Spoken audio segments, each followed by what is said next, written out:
శపిస్తుంది. దేవుని పోలికగా పుట్టిన మనుషులను ఈ నాలుక ఏం చేస్తుంది? శపిస్తుంది. శపిస్తుంది. ఏం చేస్తుంది? శపిస్తుంది అని అంటున్నాడు. ప్రియమైన దేవుని వాళ్ళు. ఓవైపు నువ్వు దేవుని యొక్క దేవుని యొక్క దేవునికి స్తుతులు చెల్లిస్తూ, స్తోత్రాలు చెల్లిస్తూ, కృతజ్ఞతాస్తుతులు చెల్లిస్తూ, మరి దేవుని యొక్క పాటలు పాడుతూ, దేవుని యొక్క వాక్యాన్ని చదువుతూ, ఇటు పక్క నువ్వేం చేస్తున్నావనంటే మనుషుల్ని శపిస్తున్నావు.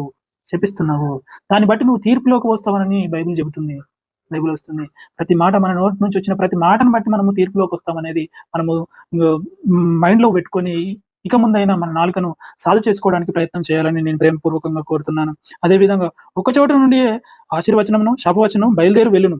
నా సహోదరులారా ఇలాగ ఉండకూడదు, ఇలాగ ఉండకూడదని అంటున్నాడు దేవుడు. ఇలాగ ఉండకూడదని ఎందుకు చెబుతున్నాడు? దానివల్ల ప్రమాదం ఉంది గనక. దానివల్ల నరకానికి వెళ్ళే ఛాన్స్ ఉంది గనక. ఇంతకుముందు మాటలను మనం తెలుసుకున్నాం. నరకానికి లింక్ చేస్తూ మాట్లాడుతున్నాడు. కాబట్టి ఈ నాలుక చివరికి ఎక్కడికి దీని యొక్క గమ్యస్థానం అని అంటే మనం మాట్లాడే మాటలను బట్టి మనం నరకానికి పోయే ఛాన్స్ కూడా ఉందని చెబుతున్నాడు. కాబట్టి ప్రేమపూర్వకంగా మేము కోరుకునేది ఏంటంటే మీ మీ మంచి మనసుతోటి, మంచి హృదయంతోటి, మంచి మాటలు దేవుని యొక్క మాటలు మా ప్రకారం మీరు బ్రతకాలని, మాట్లాడాలని కోరుకుంటున్నాను.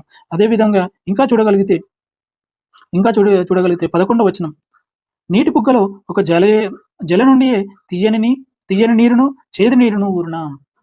ఒక జల నుండి చేదు నీరు, మంచి నీరు రాదు. తీయని నీరు రాదు. కేవలం తీయని నీరైనా వస్తుంది, చేదు నీరైనా వస్తుంది. అదే విధంగా నా సహోదరులారా 12వ వచనం. నా సహోదరులారా అంజూరపు చెట్టును, ఒలీవ పండ్లైనను, ద్రాక్ష తీగను, అంజూరపు పండ్లైనను కాయును. అంజూరపు చెట్టుకు ద్రాక్ష పండ్లు కాయవు, ద్రాక్ష పండ్లకు అంజూరపు చెట్లు కాయను. అటువలనే ఉప్పు నీళ్ళ నుండి తీయబడిన నీళ్లును ఊరవు. ఉప్పు నీళ్ళలో నుండి తీయని నీరు ఊరవు. అంటే మనము ఎంత అంటే మనము ఇక్కడ ఏం చెప్తున్నాడంటే, మీరు ఆశీర్వచనము ప్లస్ మీరు దేవుని యొక్క కృతజ్ఞతాస్తుతులు చెల్లిస్తున్నారనంటే,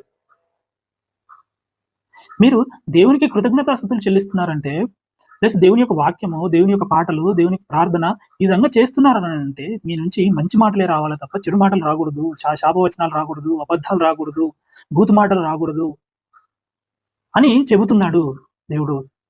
కాబట్టి ఇలాగున చేయకూడదు అని అంటున్నాడు. మీరు ఇలాగున చేయకూడదు. మీరు ఇంతకుముందు శాపవచనము ఒక దగ్గర నుంచి వచ్చింది, ఆశీర్వచనము ఒక దగ్గర నుంచి వచ్చింది. ఈ రెండు మీ దగ్గర నుంచి రాకూడదు. కేవలం మీ ఆశీర్వచనము మీ దగ్గర నుంచి ఆశీర్వచనమే అందరికీ రావాలి అని దేవుడు మన నుండి కోరుకుంటున్నాడు. ప్రియమైన దేవుని వారలారా, ఇది ఆత్మీయ జీవితానికి చాలా ముఖ్యమైన విషయం. జాగ్రత్తగా గమనించాలి.